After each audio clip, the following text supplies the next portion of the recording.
ناظرین، سرحد پر گولہ باری ہو رہی ہے اور فضا میں لڑاکے طیاروں کی گھنگرج سنائی دے رہی ہے اور اسلام آباد کی سیاسی راداریوں میں گہری خاموشی ہے۔ کیا یہ محض سرحدی جھڑپ ہے یا اقتدار کی بساط پر کھیلی جا رہی ہے ایک بڑی چال؟ میں عرفان رینا اور آپ دیکھ رہے ہیں نیوز 18 کا ڈیجیٹل پلیٹ فارم۔ ناظرین، پاکستان اور افغانستان کے درمیان حالیہ کشیدگی نے جنوبی ایشیا کو ایک بار پھر بارود کے ڈھیر پر لا کر کھڑا کر دیا ہے۔ پاکستان کی جانب سے سرحد پار فضائی کارروائیوں اور اس کے بعد افغان طالبان کی جوابی فائرنگ کے دعووں نے صورتحال کو غیر معمولی حد تک حساس بنا دیا ہے۔ دونوں طرف سے چوکیوں کی تباہی اور جانی نقصان کے دعوے کیے جا رہے ہیں، تاہم ان دعووں کو شمار کریں تو آزانہ اس کی تصدیق نہیں ہوئی ہے، اعداد و شمار اس کے وہ نہیں۔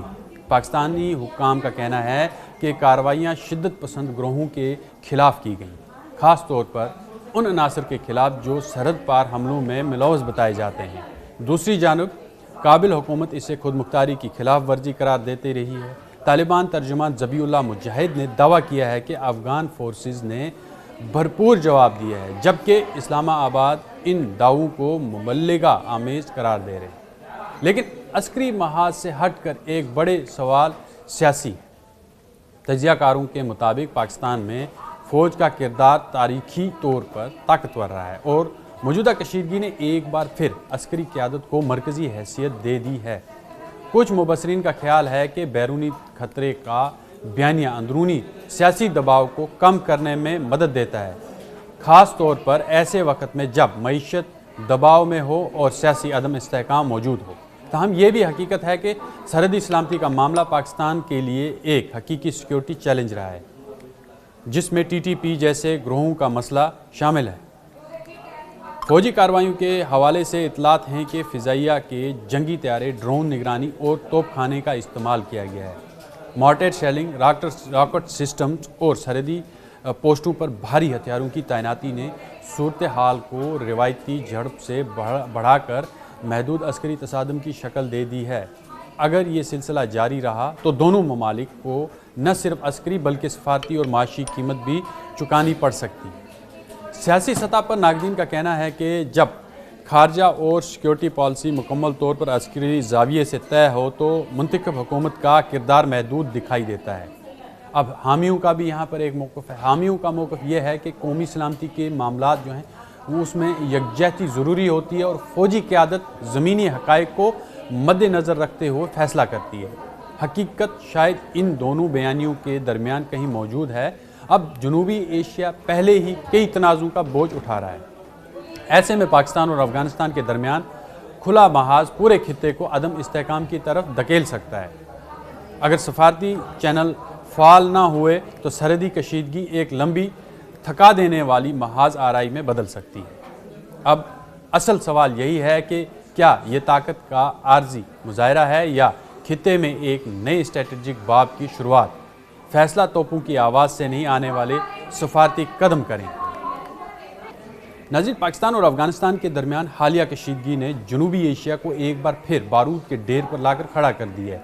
پاکستان کی جانب سے سرحد پار فضائی کارروائیوں اور اس کے بعد افغان طالبان کی جوابی فائرنگ کے دعووں نے صورتحال کو غیر معمولی حد تک حساس بنا دیا ہے۔ دونوں طرف سے چوکیوں کی تباہی اور جانی نقصان کے دعوے کیے جا رہے ہیں، تاہم ان دعووں کو شمار کریں تو آزانہ اس کی تصدیق نہیں ہوئی ہے، اعداد و شمار اس کے وہ نہیں۔ پاکستانی حکام کا کہنا ہے کہ کارروائیاں شدت پسند گروہوں کے خلاف کی گئیں، خاص طور پر ان عناصر کے خلاف جو سرحد پار حملوں میں ملوث بتائے جاتے ہیں۔ دوسری جانب کابل حکومت اسے خود مختاری کی خلاف ورزی قرار دیتے رہی ہے۔ طالبان ترجمان ذبیح اللہ مجاہد نے دعویٰ کیا ہے کہ افغان فورسز نے بھرپور جواب دیا ہے، جبکہ اسلام آباد ان دعووں کو مبالغہ آمیز قرار دے رہے ہیں۔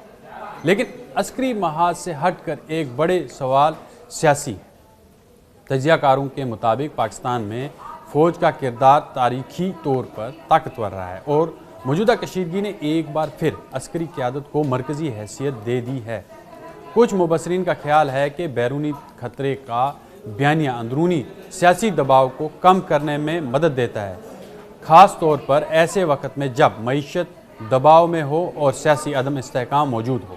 تاہم یہ بھی حقیقت ہے کہ سرحدی سلامتی کا معاملہ پاکستان کے لیے ایک حقیقی سیکیورٹی چیلنج رہا ہے، جس میں ٹی ٹی پی جیسے گروہوں کا مسئلہ شامل ہے۔ فوجی کارروائیوں کے حوالے سے اطلاعات ہیں کہ فضائیہ کے جنگی طیارے، ڈرون نگرانی اور توپ خانے کا استعمال کیا گیا ہے۔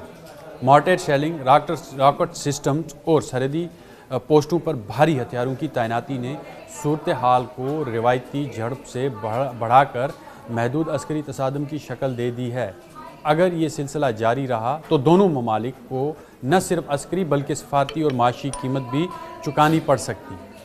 سیاسی سطح پر ناقدین کا کہنا ہے کہ جب خارجہ اور سیکیورٹی پالیسی مکمل طور پر عسکری زاویے سے طے ہو تو منتخب حکومت کا کردار محدود دکھائی دیتا ہے۔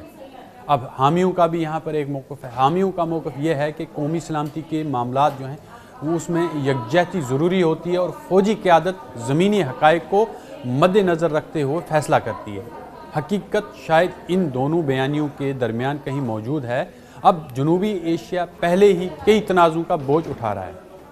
ایسے میں پاکستان اور افغانستان کے درمیان کھلا محاذ پورے خطے کو عدم استحکام کی طرف دھکیل سکتا ہے۔ اگر سفارتی چینل فعال نہ ہوئے تو سرحدی کشیدگی ایک لمبی تھکا دینے والی محاذ آرائی میں بدل سکتی ہے۔ اب اصل سوال یہی ہے کہ کیا یہ طاقت کا عارضی مظاہرہ ہے یا خطے میں ایک نئے اسٹریٹجک باب کی شروعات؟